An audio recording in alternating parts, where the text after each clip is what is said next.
What is up, guys? JP here for another Hero Spotlight. Today we're going to be taking a look at Diablo, the Lord of Terror. I threw up a straw poll yesterday on Twitter, and this was the hero that you guys most wanted to see. I've also got a Nova Hero Spotlight coming down the line. We're going to be recording that with Caitlin, as she has been playing Nova 100% in Heroes. But let's not talk about Nova. We'll save that for that video. We're going to be talking about Diablo. Now, this is the first game that I've actually played as Diablo.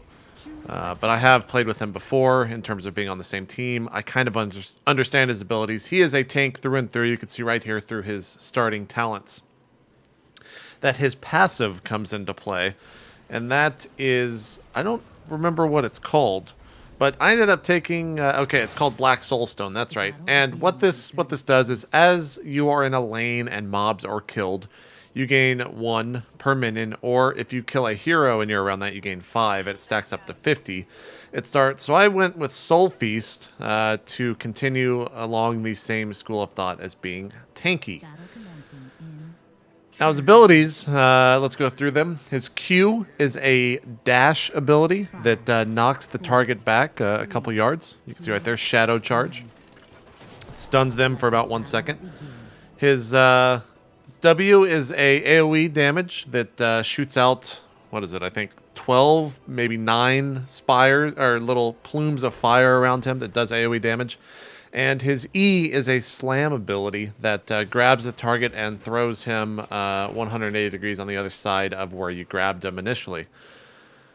So he's got a lot of utility in him, but I think he is a very support style tank. He is only as good as, I mean, almost every hero in this game is as good as your team, where they really have to rely on a team to be successful. But this hero is especially that because he doesn't do a lot of damage. He doesn't have the power that Stitches does, where you can hook and initiate a fight or anything like that. He just kind of helps, and you're going to see that going in here. As I'm still trying to really understand the abilities, we go ahead and try to get Corey, but he lands his stun that Tyrande does have, which is a very useful ability, obviously. And we ended up not getting the kill. I do want to mention this is the doubloon map. Blackheart's Bay, I think, is the name of it. And of course, the objective on this is to collect those coins right there, turn them in, and as you see in the top center of the screen, as you turn in 10 coins, the giant pirate boat in the center of the screen will start shooting at your enemies' fortresses and do damage over time. And of course, that just kind of destroys their base every single time. Each time you turn in stuff, it grows, so it goes from 10 to 12, 10 to 14, 10 to 16, 10 to 18, 10 to 20, etc. I think by the time you get to 10 to 20, if you haven't done a single bit of damage to your opponent's siege, then it just wins the game for you regardless. But that's Blackheart's Bay. It's probably one of my more favorable maps, but let's focus on Diablo because that's what this video is about. I saw the Nova cloak there. I couldn't really get the E on him and throw him over, so I was not able to do much. And then when I saw Kerrigan over here, I didn't realize that Kerrigan is as tanky as she is, so I didn't really deal with her that much. Hopefully Avarice can get that kill. The Q, as you can see there, does have, so it pops up a circle around you where you can do it. I ended up choosing, I think, W there, as it improves the distance of those, so you can get a longer W out. But the Q there, it has this arrow that you draw to, and you can only use it on heroes. You can't just Q for no good reason, as far as I know, which I kind of wish you could, but it would be a little bit broken in the sense that you could just get out of anything at any time.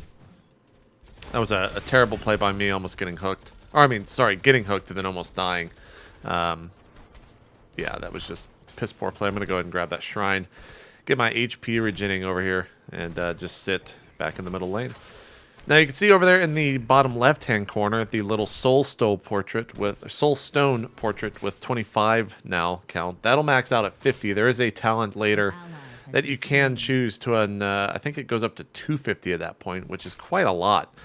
If you get, I think it is 50, one of the things that it does do, which makes Diablo a pretty scary character, is it reduces his res time to 5 seconds. So anytime you die, you're going to come back in 5 seconds no matter what. Which, into the game, is pretty cool because if you die in a team fight, you can just jump right back in. You can see the targets coming down from that pirate ship into the center of the screen. They completely obliterate any structures they target. We're going for a kill on Pudge here. I think we do end up getting it. I'm not too sure. One of the things that I dislike about Diablo is he's not a closer hero, and that really doesn't fit my play style. I'd like to be able to go in and gank, but he's the hero that should be body blocking, should be the one getting in situations where your damage dealers can actually kill him. He's not going to be the one that ever really kills him. Now we'll see here in a little bit. Once I unlock the extra ability, they're not really called ultimates, but that's what they really are. This hero really turns into probably one of the better team support, team tank support, I guess is maybe the best way to say that. Because his ultimate, there's 2 of them. We'll get a closer look here in a bit. But one of his ultimates, I think, is called Apocalypse. And that is the one that I see a lot of people choosing. And it's really an awesome ability. What do I go with here? I think I go with Endless Death? Oh, no, I go with Siphon the Dead. But his ultimate is one of those ultimates that can really lead into some interesting team fights and be a great linker into other ults, or if you play with, let's say, like ETC, the Elite Tauren Chieftain, whose ultimate you should be choosing makes everyone dance around him, then you can link Diablo's ult, and it really creates like an ult drop moment if you've played other MOBAs, where it just locks the other team down completely. I don't really know how Kerrigan survived that. I didn't think she was that tanky of a hero. Maybe she was getting healed by Tyrande or something. I was a little bit confused by that. Also, I picked up that ability, Siphon the Dead, consume souls for health. And when I use it, I don't actually know what I'm doing. Like, I'm still reading the ability. I'm looking at the soul counter right now. It's at 44. If I use it, it stays at 44. So I want to say that that ability is currently broken in this build, but I'm not too sure. I didn't talk with anyone about it, and I only played a single game with Diablo. So I don't know if that ability is just broken, or I was doing something wrong, or what. I'm not too sure. I'm not too sure about that, guys. We're going to go ahead and try to get a gank on this guy bottom, as our Sergeant Hammer was quite bad this game. He eventually reveals that he was quote-unquote trolling, and thus the whole world of MOBA comes into play, where there's already those assholes in this game. But I don't want to speak too negatively about that. So I died, which I think Diablo's going to be one of those heroes that should be the one dying, because he should be the one in the thick of it. And also with the Black Soul Stone, if you are constantly in a lane and constantly getting that to 50, even if you die, you still get 5 seconds when you come back, so it's not that much of a loss, right? Seems pretty strong. I think that might be one of the strongest abilities right behind the ultimate of this hero. One of the things, too, that I discovered a little bit later on is that you can actually... I was using the abilities wrong. So what I should be doing is going in and using my E to throw those guys on the other side of me, and then hitting Q and launching them back behind that barrier because they can't walk through it. And I realized that a little bit later on in this game. And then I realized how fucking strong that is. Like, that is a very strong tool. Because just knocking them back like that does nothing. I was playing the hero completely wrong. Or playing those two skills completely wrong. For probably 80% of that game, and that was just something that I learned over the course of the game.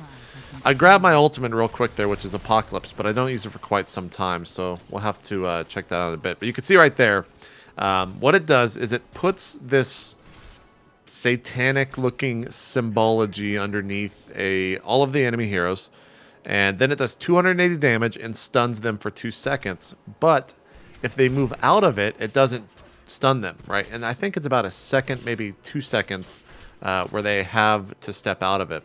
So one of the best things to do is to, like I said, link that with other abilities. So if you have like a Tyrande stun, you can continue that stun for an extra 2 seconds and also get that damage on it. Or, like I was saying, if you have that Elite Tauren Chieftain ability, you can really, really do a ton of damage linking those two together and just annihilate a group with AoE ultimates. It's one of the few heroes in the game that does have like an AoE ultimate that I've found is quite useful. My entire team dies here. I decide to get out. I couldn't really help them. Maybe I could have ulted. We start to, or at least I start to realize that this game may be over at this point because they have been just pushing top the entire time. And regardless, I'm just going to keep playing it out. I'm learning the hero. I'm trying to figure out exactly what's good about the hero. And that's what I keep doing. You can see that the asshole Sergeant Hammer starts to troll here, as we probably actually could have not maybe won, but at least put up a fight. That slow is really troublesome for Diablo. I feel like not having the mobility on Diablo is one of the ways to really screw that hero up, because all of his abilities are pretty close to being in melee range except for his Q, which you can't get off unless you're somewhat close to them, right? And if it's on cooldown, well then you're just completely fucked. One of the talents that you can get is a talent that allows you to use E twice in rapid succession. So you throw him once, it has a 2-second cooldown, then you can throw him again. And it's really a great way to immobilize a assassin character, perhaps like Nova or perhaps like Illidan. Really anyone in that kind of line of heroes, it's really annoying to deal with. It's really annoying to deal with. You see, we go in here, we try to get this guy. Then I start learning, oh, you can actually combo that, use an E and then Q back, and it does a lot of damage. I think I ult around this time, because we end up getting a kill. Yeah. So you see those pentagrams on the ground, and then, of course, the plumes that shoot up. It's pretty strong. This level 13 talent, I end up getting Shadow Charge also slows the target, which, of course, is another great thing when it comes to just completely destroying an assassin character. If you throw them into the thick of the fight, where usually they're on the outskirts of the fight, you can just have your team jump on them and obliterate them in a couple of seconds. Here's a team fight where I get hooked in, fell for that bait, and not much that I can do, so I'm ultimately going to die here. That was a pretty bad play. But I've got that ultimate. I was looking for the timer to see how long I was going to be up, and then I realized, oh, I had 50. Or, sorry, not ultimate, passive. It said, oh, I had 50. And then I realized, oh, that's actually pretty strong. That I can just come back after 5 seconds. And then you can do a couple more things where suiciding or being super aggressive might actually work. You could perhaps go for that dive kill behind a tower. If you're going to be up in 5 seconds and they're going to be up in 45 seconds, why not, right? That seems like the smart play if you can knock one of their primary heroes out, say Pudge or a damage dealer, and really turn the fight 4v5 in your favor for upcoming fights. It's a pretty cool passive ability. I think it has a lot of strength to it that I really didn't know about that character before I played him. Talking about the rest of his abilities, his W doesn't seem all that strong. It seems kind of like an afterthought for the hero. See, there is the charge and the throw over in the Q. But his W doesn't do all that much damage. The talents for it, I'm not really sure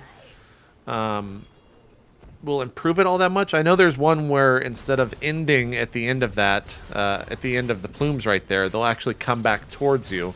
And that probably does a pretty good amount of damage, because I think you can hit doubly, once on the first to the outside of the circle, then once back into you at the center of the circle. But I think it's really just it's the ability that you use when your Q and E are down and you need to do a little bit more damage to get the kill. That's what that's for.